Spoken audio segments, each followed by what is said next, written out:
about you guys, but my 2021 definitely didn't go as I expected it to from last January. At the time, I was still pretty fresh into my new job and really thought that throughout the year I'd be focused on my career and really leveling it up, stepping it up in this new space.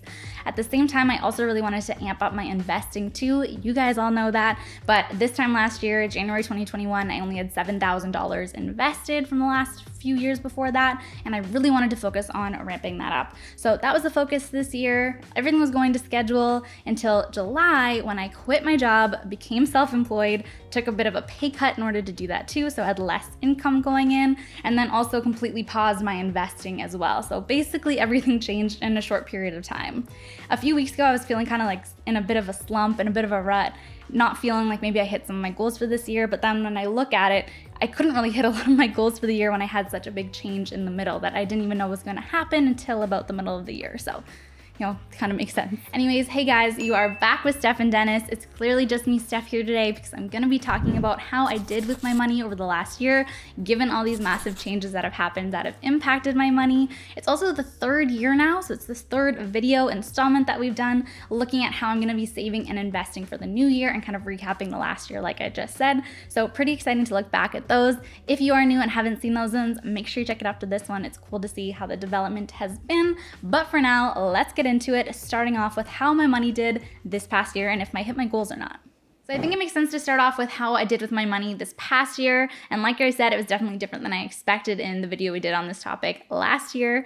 But at the very beginning of the year in January, I was making about $48,750 post-tax. So that was my take-home pay. And with that money, after all my expenses were aside, my plan was to have $1,000 per month go to my EQ bank account. That's my savings account, my emergency fund, basically. So $1,000 per month there. I was also going to be putting $1,000 per month into my Wealthsimple Invest TFSA, so that's the robo-advisor where I do most of my investing in a TFSA account, and then also $350 into single stock investments in my Wealthsimple Trade TFSA. So if I did that every single month of the year, that means I would have contributed just over $28,000. Now that's on top of the $42,000 that I already had saved or invested or just across all my different bank accounts, which if you do the math means that I would have ended this year at the end, this month, 2021, with about $70,000. Now this was the exact pace I was on until about May. I hit $50,000 total across all my different accounts. We did a video on that, so that was exciting, but that was also when things changed up a little bit. So when I say then a big change happened, that was obviously when I quit my job. And like I said before, it wasn't planned from the beginning of the year, but it was very planned that we would be doing this. We were all set up to go, but even though we were set up and planned to be quitting, it still felt pretty weird actually quitting my job and then not having the income coming in. That wasn't even really the weird part. The weird part was not being able to contribute to my savings and investments like I had been really consistently. I obviously had automatic payments set up. It happened without me even thinking about it, but every time I went into those accounts, they were growing and they were bigger, and it's something that I had been really in the habit of doing, so it felt strange to see that just kind of come to a complete halt. So basically at that time, I wasn't putting any more money into my savings or investments,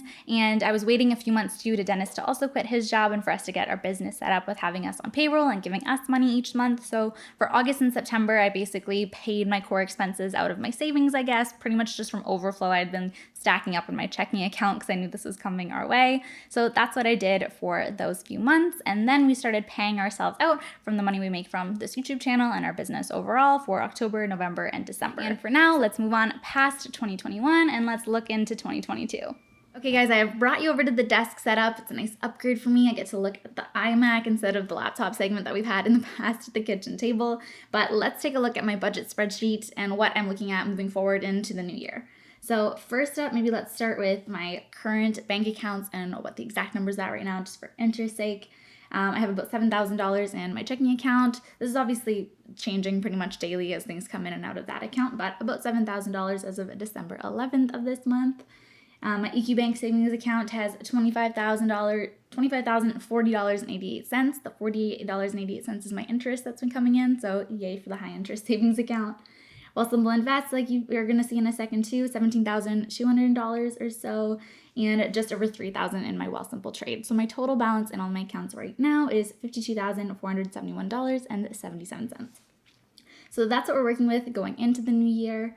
Now if we go over to the standard budget, if you are new to our channel, I always kind of outline it like this, what my goal categories are for my budget for each month. So if every month did look the exact same for spending, obviously it doesn't, but this is the goal, the standard, what it would ideally look like every single month. So rent is remaining the same, still living in the same place. I pay $925 myself. Utilities is about $30 a month. Internet, we're hoping to bring this down. I budgeted with if we change our internet provider and my phone plan's up this month. So those are new categories. Hasn't happened yet, but that's the goal for the last few weeks of the year. So $25 for internet, $50 for my phone, if I'm able to bring it down to that. $17 for Netflix, groceries, $300. A change here is that restaurants, my goal is going to be $50 per month. I'm really going to try and stick to that. That's the goal because I want some leftover savings per month. $50 for coffee shop still. Now, these ones I've added truly into my budget to make sure they're static for me. $141 per month on a massage, and then $26 per month for prescriptions. This is what it's equaled out to. I don't actually buy my prescription every single month. It's in like a 3-month period, but that's what the monthly total ends up being. So I wanted to have that actually in my budget, not just part of my other category anymore. And then still $50 for other pharmacy, toiletries, anything like that I need. Which brings my monthly expenses per month goal to $1,664. Definitely on the lower end of what I've spent in the past, but that is my budget goal for the month, which would mean that per year I spend just under $20,000 on my expenses, which sounds pretty good to me. Now if we move over to their income, like I said, right now we're paying ourselves out $2,036. So my yearly income total at the moment for what I'm personally being paid out from our business is $24,432. What this means is that I have about $371.75 budgeted as extra that's going to be saved. So out of that $2,000 we're paid, $371 that can be saved. My goal is to put $350 of that into my Wealthsimple Invest account. I'll talk about that a bit more in a sec, but that's the goal there. So moving on to the budget split. This is just what it looks like as a visual representation. I think this helps me see how much of my expenses are in different areas. So based on everything I have right now, 48% is going to my housing. This includes internet, utilities, hydro with the rent all together. Food, again, groceries, restaurants, coffee, all of that is in that. Health, 8%. My phone is 2.5% now. That'll be nice and shrunk down if I do get to that, and 3.3% on other. And then still 18% on savings, which is not too bad. Now this is where we get that whole number about how I'm saving 18% of my income in 2022. Much lower and less exciting than the 60% I was aiming to save last year, but you guys know what that's about. That's with the current income we're paying ourselves out, and hopefully that'll grow throughout the year. So it'll be some fun updates through 2022 to see how that's changing. Last thing I want to go over is the annual budget. This budget template we have on our website. If you haven't seen it before, make sure you check it out at stephanddan.com. It's free on there. So this is what I'm looking like for the year right now. Obviously, you guys will get updates throughout the year to see how it's tracking. Like we know this past year, it didn't really hold to what my goal was in January, so we'll see how that does next year, and I'll see you back on the couch. Guys, I will say the couch is much nicer for filming on, but we have to sit. Obviously, you can see it. We have to like sit sideways to film these videos, and it is not ideal on the back, but we're pushing through. Just know that once it gets to the end of the video, typically we're normally like, stretching the shoulders out. Okay, so let's move on to my investments. I figured I would just pull up the apps on my phone and show you how they've been doing over this past year before we go into what's next. Let's look at what I did contribute and how that's been doing this year. So I will screen record too, so you can pop it up on the screen and you can see.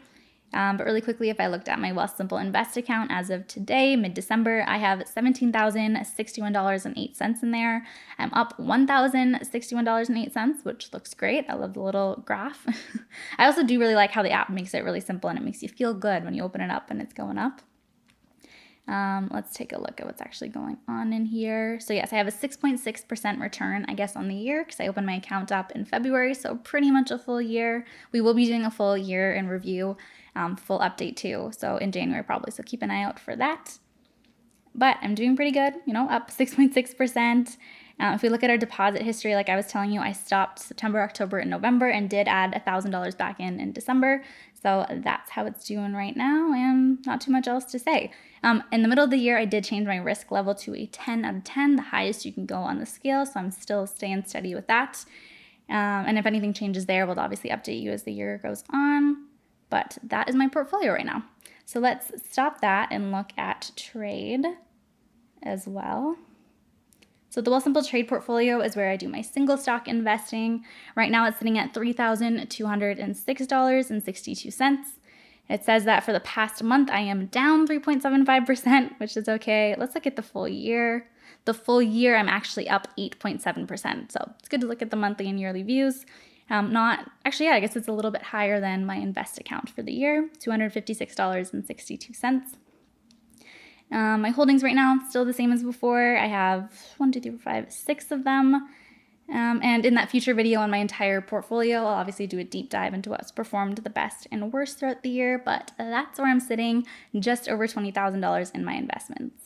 So now in terms of my actual investing plans for this year, like I said, keeping with the same platforms, but those amounts that I'm investing into them is obviously different because I don't have that in my income and in my budget right now. Now, the other investment that I wanted to mention that's being made outside of that $350 into my investment account, really up in the bar there, but the other thing is the investment into this channel and our business overall.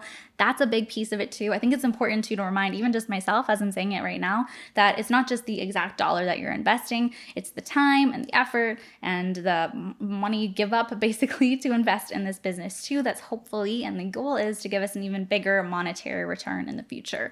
So that's an investment in and of itself. Also, I have to mention, because I know a lot of you are definitely thinking about it, is that investing in real estate, is that still on our minds? It totally is. We have not forgotten about that at all.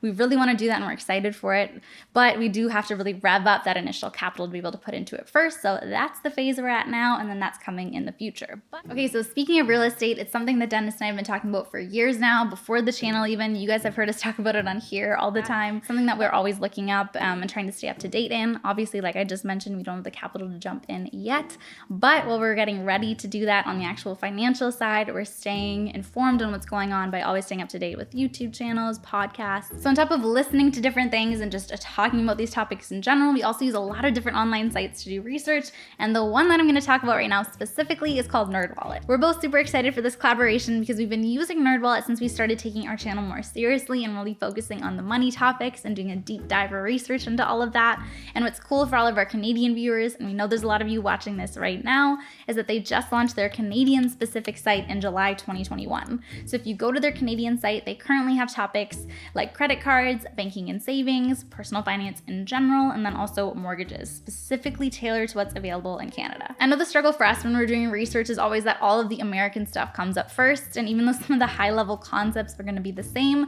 the specific investment accounts we should be using, real estate rules, the best credit card, high interest savings account, all of that stuff is completely different, and you can find all of that specific to Canada here. So on top of those 4 categories of what's on the site right now, next year they're also going to be really focusing on adding more to their investing section, which is probably the most relevant to us, and then also auto insurance too, which is definitely something you want Canadian specific information on if you're in Canada. The other thing I wanted to mention is that what we use NerdWallet for a lot is doing different product reviews, specifically like financial and banking product reviews, platform reviews, stuff like that. Most recently we used it to check out some of the newest credit cards that we've been talking about on this channel and doing videos before, so it's great for all of that information too. And the last thing is, what's nice is that all of the editors and writers in general are also Canadian, and they have editorial independence, which means there's no advertising, so it is good to see some actual real thoughts on that site. Overall, even if we don't jump into real estate investing this year, which we might, but it's harder to actually plan the specifics for that now that our income growth is only partially in our control. But even if we don't get to this year, we'll still be completely staying up to date on the industry because it's something we're interested in, and it'll get us more prepared when the time does come. Either way, when we do eventually make a move, you guys will be the first to know. I feel like we've been teasing that and saying that forever, but hopefully it is coming up sooner rather than later. Okay, that is it for this video. I hope you guys liked hearing about how I did with my money this last year. It was definitely a little bit of a different one. I was on pace, I was off pace, budgeting, not budgeting, completely different income, new job, new career, big expense, biggest expense ever, all of that stuff happened. So busy year, but also hearing about my plans for 2022 and what that's gonna look like. Like I said before, I'd love to hear what your biggest purchase is. I think that's some of the most interesting stuff, but I also wanna hear your money goals for the upcoming year as well. We also wanna give another thank you to NerdWallet for working with us on this video. Make sure you check out their site after this for all of the different money topics that you wanna start learning more about and seeing more, maybe can set you up for your 2022 goals. So we'll link for that down in our description box and also the pinned comment below. Also, if you're missing Dennis in this video, don't worry, he'll be back in the next one. You'll see him soon. But in the meantime, if you haven't checked out some of our previous videos on all things money, including how much YouTube paid us this year, make sure you check them out next door, and we'll be back soon to wrap up the year. Let's go.